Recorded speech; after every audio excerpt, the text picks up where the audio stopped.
fazer o capítulo 12 do nosso livro Evolução em Dois Mundos. Quero dizer que a gente já venceu metade do livro e agora nós estamos entrando numa experiência mais espiritual. Uma experiência diferente daquelas que a gente vinha acompanhando. Lembra, recapitulando, desde o primeiro capítulo a gente viu a evolução do planeta Terra, do globo, das estrelas, da galáxia, dos animais começando a chegar no planeta, a evolução de cada animal até chegar nos mamíferos, do mamífero, como é que eles começaram a articular órgãos, sensações, sentimentos, palavras, cérebro. E agora nós já chegamos na fase de consciência desse ser. Já são seres humanos, já são da era do Paleolítico, que todo mundo lembra de ter estudado na história. E esses seres agora já estão desenvolvendo a sua capacidade de rever os fatos e entender o que estão fazendo. Nós já comentamos também que muitas vezes nós, e algumas pessoas que a gente conhece, ainda devem estar vivendo nessas fases que a gente comenta aqui. Talvez ainda não adquiriram a consciência, mesmo tendo um corpinho mais bonito, mesmo já passando tantos milhões de anos, tem gente que ainda não aprendeu direitinho a viver. Recapitulando aqui a nossa historinha da larva, da pupa e da borboleta. Vocês lembram? A larva é a fase da vida que você está encarnado, está pensando em viver, casar, adquirir, comprar coisas, comer, dormir. Fase humana ou até mesmo instintiva. Muita gente permanece nessa fase aqui e muita gente desencarna nessa mesma fase aqui. Mas bem, vamos pensar que essa fase larva é a maior parte da existência terrena. A segunda fase, a fase pupa, vocês lembram da borboleta? Quando ela era uma larva, ela passa por um longo período de pupa, que é aquela fase em que ela se enche de um casulo, ela mesma produz ao redor dela um casulo muito pesado, onde ela não consegue nem se mexer, não se alimenta, fica parada, se preparando para uma nova fase. Todos os insetos, todos nós conhecemos essa vida do inseto.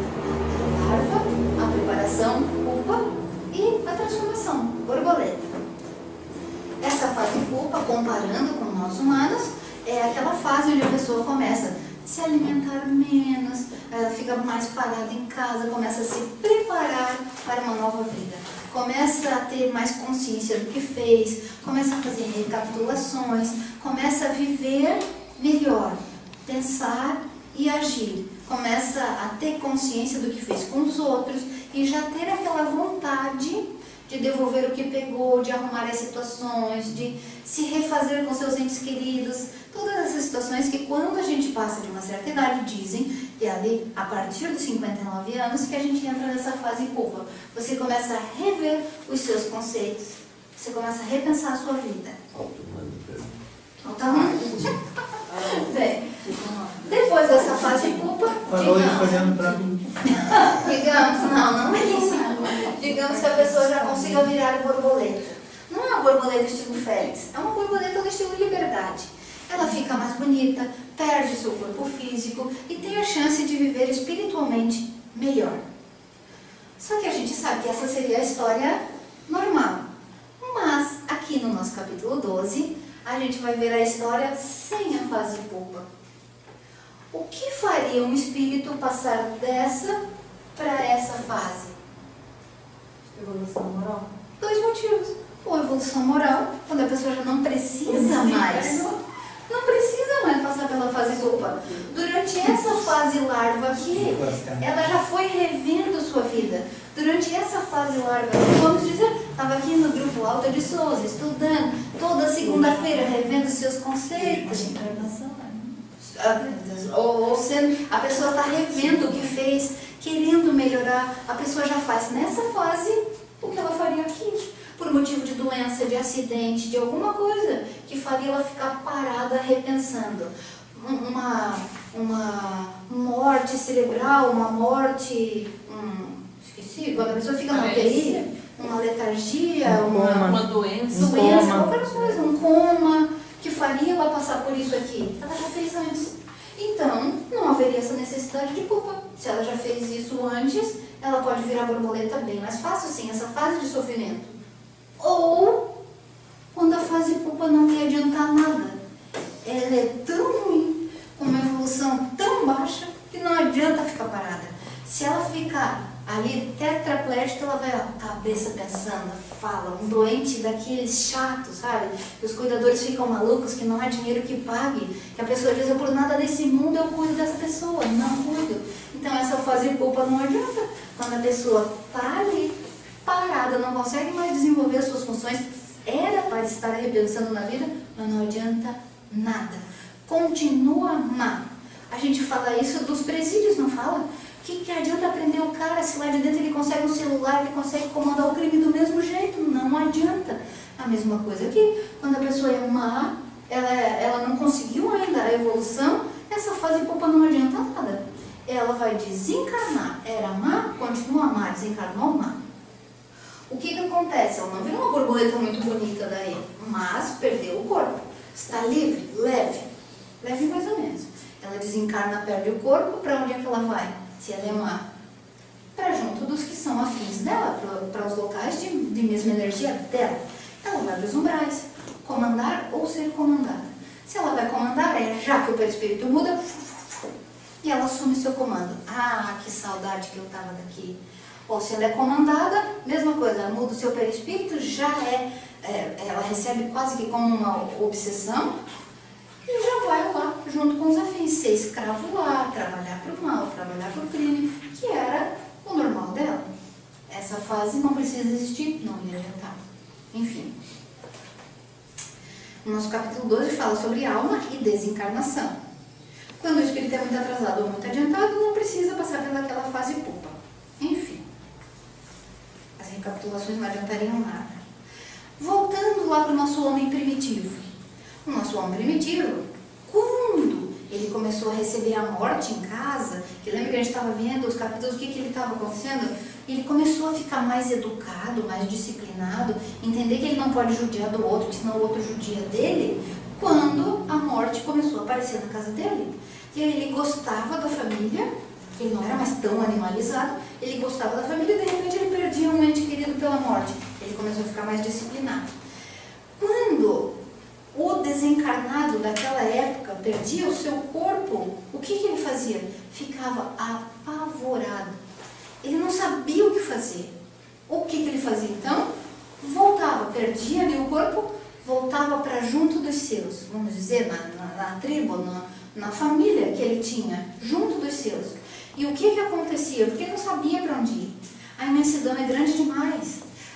Havia muitos encontros ali que ele não reconhecia e ficava apavorado. Inclusive, seu anjo guardião, as pessoas benevolentes que vinham ajudar-lhe, ele ficava apavorado. Eu não conheço, eu não quero. Voltava para junto dos seus. E mantinha uma ideia fixa na cabeça. Eu quero ficar aqui. Eu quero nascer de novo. E aquilo não saía dele. Eu vou ficar aqui. Eu vou ficar aqui. Por mais convite que ele recebesse, vamos. Não. A ideia dele era só voltar. Bem, aí ele passa a viver em simbiose com algum ente querido. Vocês acham que isso acontece hoje? O tempo todo, meu bem. Nós saímos lá dessa era tão antiga, mas continua acontecendo. Quantos entes queridos nossos que não têm o conhecimento voltam e permanecem grudados a um de nós? E aí o que acontece com esse um de nós? Como é uma vida em simbiose, vocês lembram da biologia, o que é simbiose? Quando um suga a energia do outro. Um vive através do outro e esse outro sofre para manter aquele vivo. Uma vida em simbiose. Se separar os dois sofrem. Então, provavelmente aquele ente que mais era apegado, aquele que tinha mais amor por esse que desencarnou, aceita essa condição. E ele fica ali juntinho, vivendo da mesma vida, vivendo do mesmo fluido universal. Muitas vezes eles ficam pela matéria, cuidando do patrimônio que ele tinha. Pensando que estava certo. Exato, ele fica ali, ele tinha uma casa bonita, então ele fica ali sendo o guardião da casa dele. Não é nem pelo sentimento, é simplesmente pela matéria. A mesma coisa que acontecia antes. Bem, ele não sabe pensar em outra coisa e se apavora com a presença dos extraterrestres. Extraterrestre é qualquer um que não vive na Terra, mesmo que fossem benfeitores. O monoideísmo chama isso, porque é mono de uma só. Ideísmo, uma ideia só. Quero voltar. Eu quero voltar. Auto-hipnotizante. Então ele mesmo se hipnotiza, porque ele não tem mais o físico. O físico é uma proteção para nós, porque nós pensamos muito errada. Quando a gente perde o físico, o pensamento nos toma conta. Tanto é que você pode mudar teu perispírito. Ele se auto-hipnotiza de tal jeito que quer voltar, que ele perde a forma de perispírito. Por quê? Ele não quer mais uma forma de perispírito. Ele quer voltar. E o que vai acontecendo com ele? Vai se transformando num ovoide. Perde braços, perde pernas, perde forma, se transforma em ovo. Somente a ideia de ovo. Só a mente dele fica protegida. E a gente já leu muito sobre isso, os ovoides. E o que os ovoides fazem? Fixação com as pessoas que eles têm mais afinidade. Essa fixação pode ser por um amor, ou pode ser pelo amor doente, que é o ódio. Essa perda de perispírito é a mesma coisa que a gente estava tratando ali na apostila, essa materialização molecular, ou desmaterialização, ou rearranjo molecular para transformar o perispírito, a gente faz. Todo mundo faz. E esses desencarnados aqui acontecia isso. Eles ficavam com essa ideia tão fixa, que eles perdiam a função de órgãos e sistemas e viravam um ovo, esperando uma condição favorável.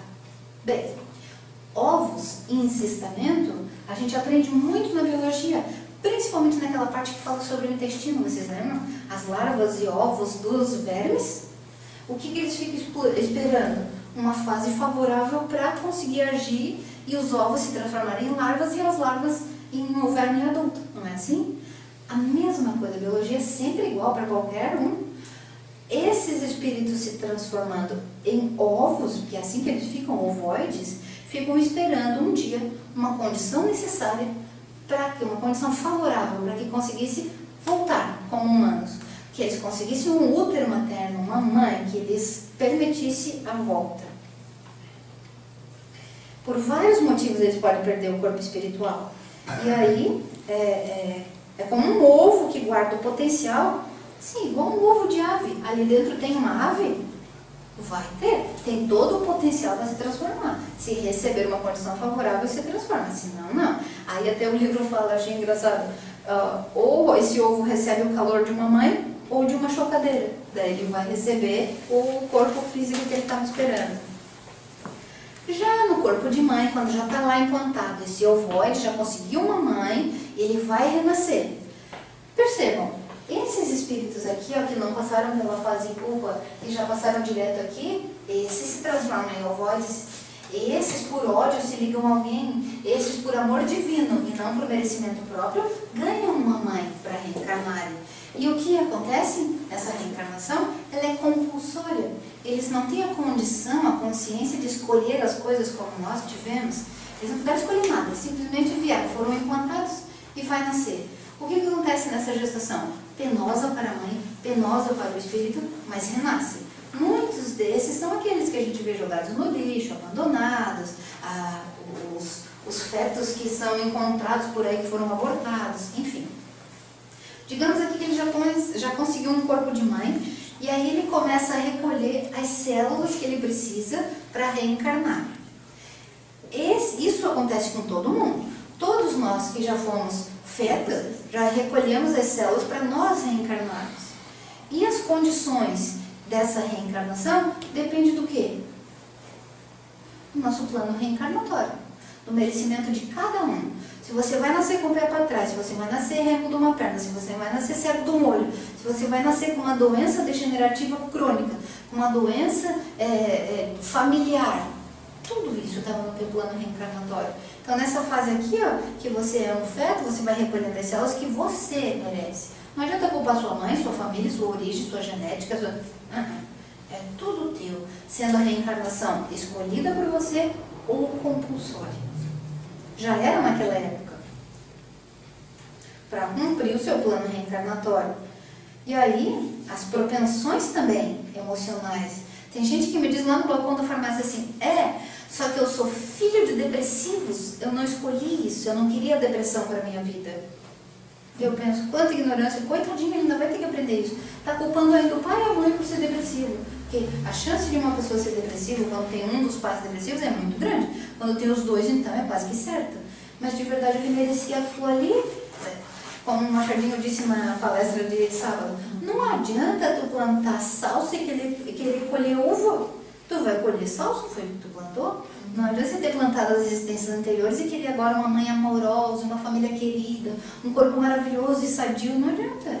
Enfim, ali você vai recolher as células que você precisa. Ok. A morte é só uma pausa das atividades. Quando a pessoa morre, ela só dá uma paradinha, que pode ser longa ou rápida. A gente não sabe quanto tempo a gente ficou no plano espiritual. A gente não sabe o que fez depois da última encarnação. A gente não sabe se foi só uma passadinha por lá para poder aproveitar a família de volta, ou se ficou longo tempo lá, umbralino e tudo mais, até conseguir a consciência e vir encarnar.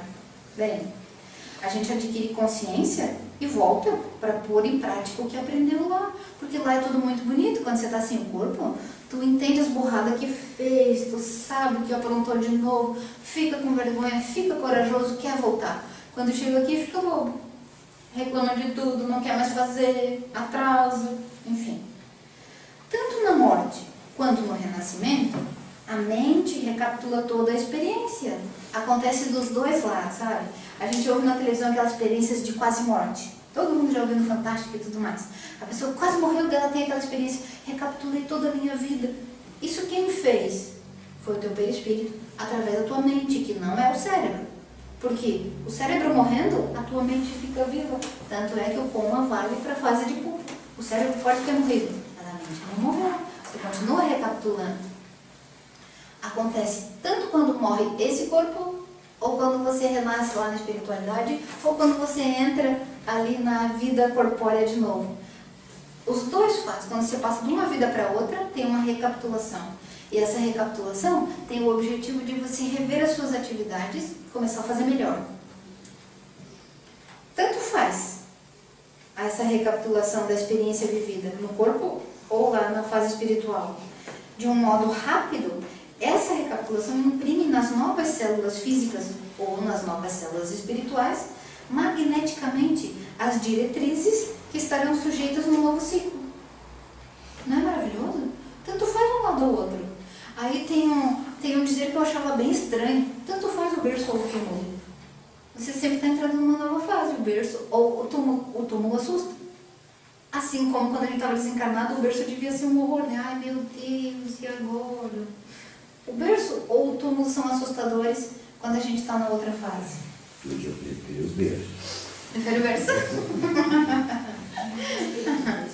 Aí, o que ele estava explicando? Voltando lá ao nosso homem do Paleolítico, ele começa a entender a diferença de céu e de inferno. E a gente também ainda está nessa fase de aprender a diferença de céu e inferno. O que é o inferno? O que é o inferno? O que é o inferno, Casiane? É um estado de espírito. Eu queria fazer uma pergunta, essa minha pergunta. Pergunta. O que vem a ser? Não sei se alguém viu aquela criança que nasceu morta e a mãe pediu 2 minutos com ela. Assim, tiraram a criança, né? E a criança voltou.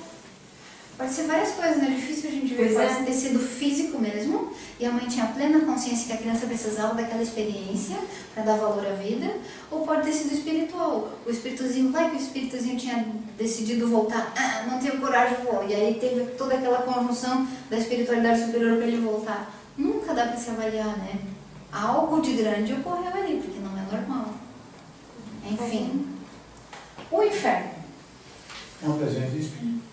O inferno, ele é exatamente espiritual. Apesar de Dante, num tempo lá do EPA, teve um sonho com um umbral e pintou o inferno. Depois que Dante pintou o inferno, a nossa vida mudou. A gente ficou tão apavorado com aquela história de fogo, de gente comendo esqueletos humanos, aqueles infernos de Dante povoaram as bíblias de todo mundo. Eu lembro, lá na casa da minha avó tinha uma bíblia com desenho e era horrível o inferno de Dante. De verdade, depois daquilo nossa vida mudou mesmo e foi pior, porque a gente começou a ficar com medo de uma coisa que a gente já viveu. Só fica com medo quem já esteve por lá. O inferno é de verdade simplesmente uma coisa: reencontrar-se com a sua culpa. Todas as pessoas que têm corpo ou que não têm corpo, que têm uma culpa por esse motivo, por aquele motivo, por aquele outro motivo, elas são segregadas para os seus iguais. elas vão se encontrar nos mesmos locais de mesma culpa. Por exemplo, as pessoas que abortaram têm a culpa do aborto, se arrependem. Todas as abortadoras, as aborteiras se reúnem no mesmo lugar. As pessoas do ódio, que odeiam, ficam no mesmo lugar. As pessoas que querem cobrar contas ficam no mesmo lugar. Inferno é isso, a reunião dos culpados, por algum motivo. E eles ficam separados por quê? Pelo pensamento. É tudo pensamento. Elas se unem e gritam a própria aflição. Eu achei bem bonito isso, porque é real. Então não espere assim, ó, quando desencarnar, que você vai ter muito medo do inferno. De verdade, você já está acostumado com essas coisas. Se você vai para o umbral... Eu tenho até um lotinho. Um umbral de afinidades, é sinal que você já está acostumado com essa tua afinidade. Você já está acostumado a ser a vítima, já está acostumado a ser o possesso, já está acostumado a ser o impositivo, já está acostumado a isso aí. Então não fica muito medo do umbral. Tenta mudar o teu pensamento. Mude a tua forma de pensamento. Mude a tua monoideia. Se escape da monoideia. Começa a trabalhar o teu pensamento. É esse que te salva. O corpinho é temporário. O que te salva é o pensamento. E esse, não adianta o corpo morrer. Porque a tua mente não para jamais. Mesmo quando você vira um ovinho lá, a mente é o que continua funcionando. E essa não vai deixar você em paz. Não é uma questão de localização. Sempre eu ouvi essa frase e eu achava tão drástica. Ah, quer se mudar, quer mudar de emprego, quer mudar de cidade, não gosta mais das pessoas ali, quer ir embora. O teu problema não é uma questão de localização. O teu problema é você. De verdade, a gente custa acreditar. De verdade é isso? Não tenta se matar, não saia da vida para o suicídio, não acuse ninguém, não tenha medo do umbral. Mude você.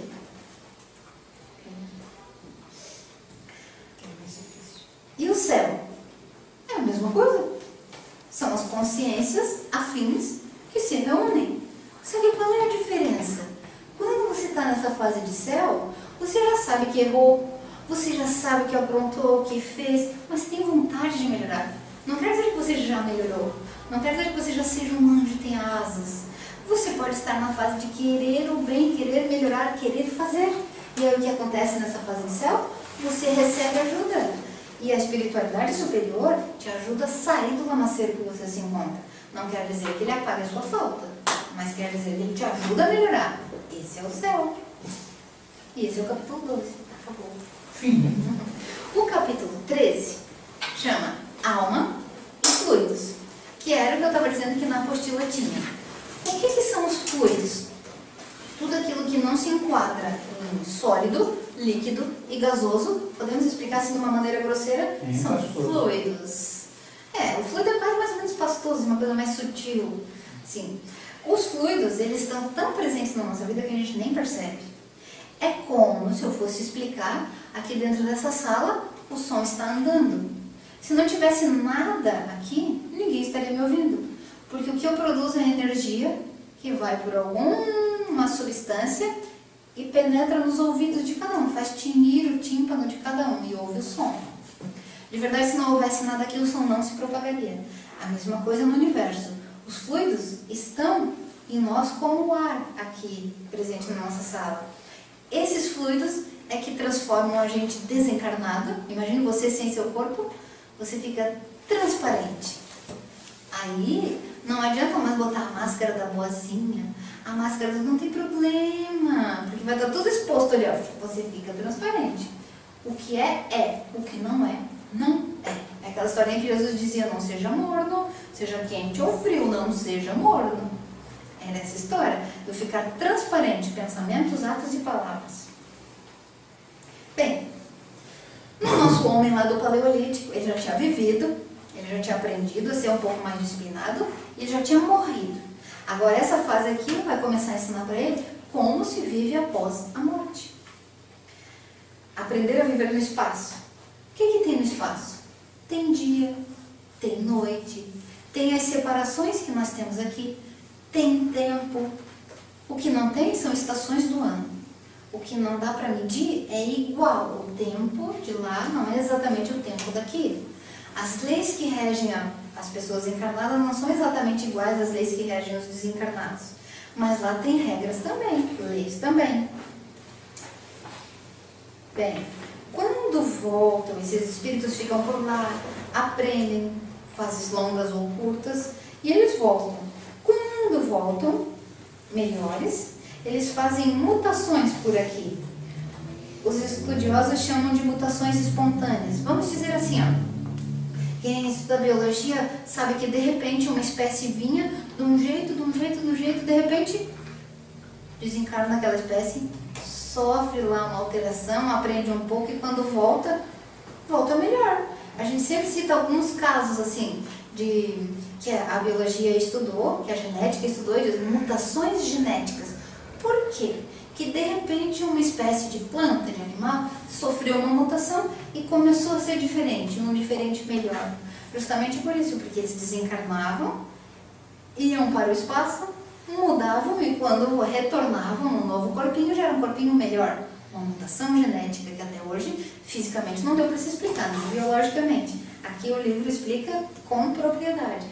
De verdade fica fácil entender, né? A espiritualidade superior ajudando, tudo fica mais fácil. Quando voltavam, solucionavam problemas antigos que lhe diziam respeito às espécies. Mesma coisa os homens, os seres humanos, desencarnavam relativamente responsáveis, mais ou menos responsáveis, e aí eles iam conhecendo o resultado das suas próprias criações na passagem pelo campo carnal, através dos reflexos do seu pensamento. Tudo se faz através dos fluidos, pela ação do pensamento. Essa ação gera o fluido mental, que é uma secreção da mente. Os seres evoluídos constroem maravilhas com esse fluido. Todo mundo lembra das histórias lá do André Luiz, que ele mostra as palestras, lembra? Que tinha aqueles seres espirituais que montavam cachoeiras, cascatas, o próprio ambiente onde tinha palestra, a música, o ambiente todo montado pelo pensamento. E esse pensamento produz fluido. A gente não vê, nós somos muito materiais. Todo pensamento gera fluido e normalmente é pesado. Às vezes, quando a gente está ali no mediúnico, a gente não sente aquele nojo, daquela gosma preta que aparece, aquilo é fluido mental. Às vezes é até nosso. Pensamento ruim gera uma gosma, essa secreção mental. De verdade, a gente tem tanto nojo de catarro, de ranho, de todas as nossas secreções, tem nojo até de guspo. A gente devia ter nojo de secreção mental. É muito pior. Bem, aqui ele fala, quem é mais elevado tem secreções melhores, essas mentais, e dá para construir coisas lindas com essa secreção. Por enquanto, nós estamos assim, um dia de bem, 2, 3 de mal, um dia de bem, 2, 3 de mal, mas estamos indo. Daqui a pouco a nossa secreção mental vai ser boa também. E aí a gente vai utilizar.